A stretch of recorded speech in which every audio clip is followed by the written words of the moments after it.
नमस्कार, news take के Y factor में आपका स्वागत है। मैं हूं योगेश मिश्रा।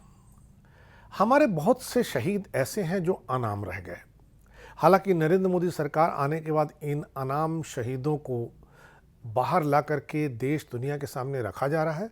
उनके वीरता के गीत गाए जा रहे हैं, उनके प्रभुत्व की बात बताई जा रही है और बताया जा रहा है कि कैसे हमारे इन शौर्यवीर शहीदों को इतिहास ने अपने अंदर समेट के रख लिया था। कौन सी शक्तियां थीं जिन्होंने हमारे नामचीन शौर्यवीर शहीदों की गाथा को हमसे वंचित रखा। इसी में एक नाम है मुगलों से लोहा लेने वाले असमिया जनरल लचित बोरफुकन का। नरेंद्र मोदी की सरकार ने लचित बोरफुकन की न केवल 400वीं जयंती बहुत धूमधाम से मनाई, बल्कि भारत के सामने लचित बोरफुकन की उपलब्धियां भी रखी। लचित बोरफुकन को पूर्वोत्तर का शिवाजी कहा जाता था, क्योंकि उन्होंने शिवाजी की तरह कई बार मुगलों को युद्ध में हराया था। लचित बोरफुकन अहोम साम्राज्य के एक सेनापति और बोरफुकन जो सन 1671 में हुई सराय घाट की लड़ाई में अपनी नेतृत्व क्षमता के लिए जाने जाते हैं, जिसमें असम पर पुनः अधिकार प्राप्त करने के लिए राम सिंह प्रथम के नेतृत्व वाली मुगल सेनाओं का प्रयास विफल कर दिया था। अहोम राजाओं ने 13वीं शताब्दी से 19वीं शताब्दी तक तकरीबन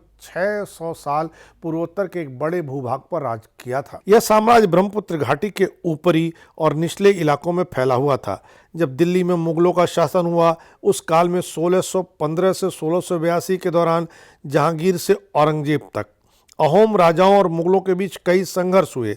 लचित एक शानदार सैन्य कमांडर थे।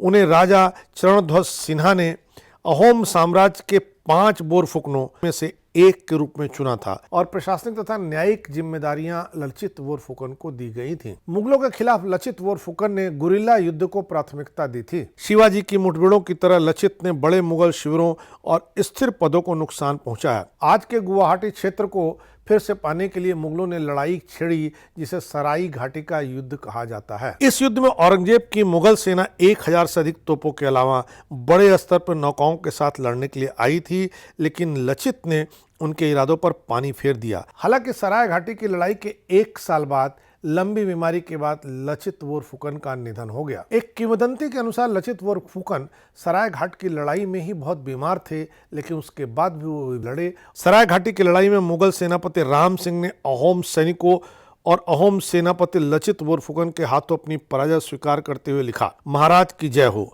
सलाहकारों की जय हो, सेना नायकों की जय हो, देश की जय हो।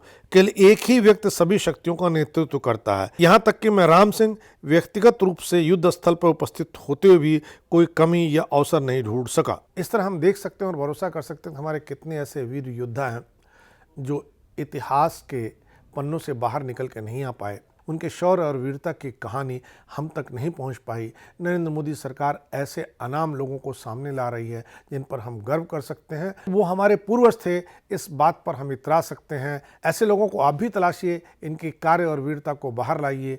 इस बार इतना ही। अगली बार फिर मिलेंगे किसी नए सवाल पर नए ढंग से बात करने के लिए। तब तक के लिए नमस्कार।